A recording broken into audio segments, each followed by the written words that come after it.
Hola a todos. En este video de la asignatura Fundamentos de Contabilidad desarrollaremos el ejercicio propuesto de construcción de balance 8 columnas. Podemos iniciar completando las primeras 5 columnas de este, también llamadas balance de comprobación y saldos. Para esto debemos revisar cada mayor esquemático y extraer de ellos los datos solicitados en cada columna. A modo de ejemplo, si revisamos el mayor esquemático de la cuenta banco, debemos registrar el nombre de la cuenta en el balance de 8 columnas en la columna cuentas. Luego registramos los débitos de la cuenta en la columna débitos. Registramos los créditos de la cuenta en la columna créditos. Y el saldo de la cuenta, en este caso saldo deudor, en la columna de saldo correspondiente. Veamos otro ejemplo. Si revisamos el mayor esquemático de la cuenta capital, debemos registrar, al igual que antes, el nombre de la cuenta en la columna cuentas. Luego debemos registrar los débitos según mayor esquemático en la columna débitos, los créditos de la cuenta en la columna créditos y finalmente el saldo de la cuenta, en este caso saldo acreedor, en la columna de saldo correspondiente también. Si repetimos este procedimiento para el resto de las cuentas, obtendremos el siguiente resultado. Ahora, si sumamos los montos en la columna débitos, obtendremos el subtotal de la columna débitos. Si sumamos los montos en la columna créditos, obtendremos el subtotal de la columna créditos.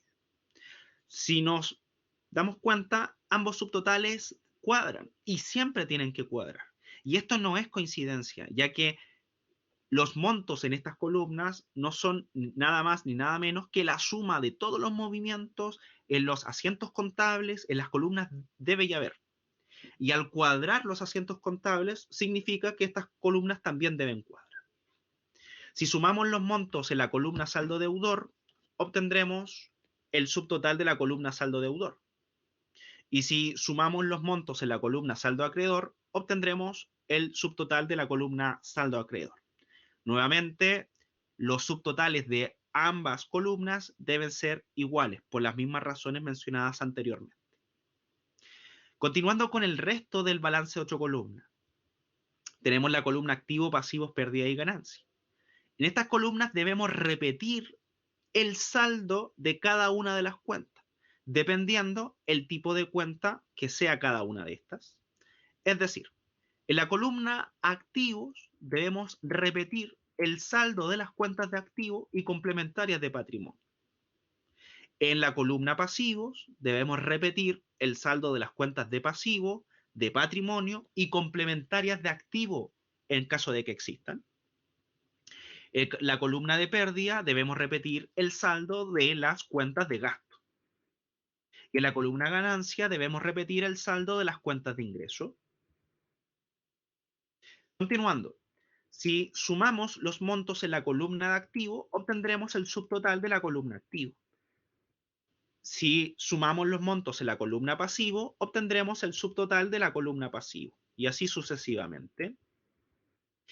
Lo interesante acá es que, a diferencia de los dos primeros pares de columnas, el par columna activo y columna pasivo y el par columna pérdida y columna ganancia no tienen subtotales iguales. Sin embargo, esto no es un error. Más bien, lo que importa en este caso es que las diferencias que existan entre los subtotales de cada uno de estos dos últimos pares sean iguales. Tales diferencias se tienen que colocar siempre debajo del subtotal menor en cada uno de los pares, como se puede ver en este caso. Y repito, son las diferencias las que tienen que ser iguales en estas 4 últimas columnas.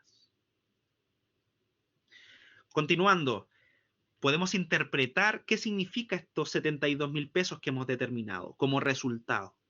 Bien, ya que la columna o el subtotal de la columna activo es mayor que el subtotal de la columna pasivo y al mismo tiempo el subtotal de la columna ingreso es mayor que el subtotal de la columna gasto, estamos en presencia de un resultado utilidad, una utilidad de 72.000 pesos.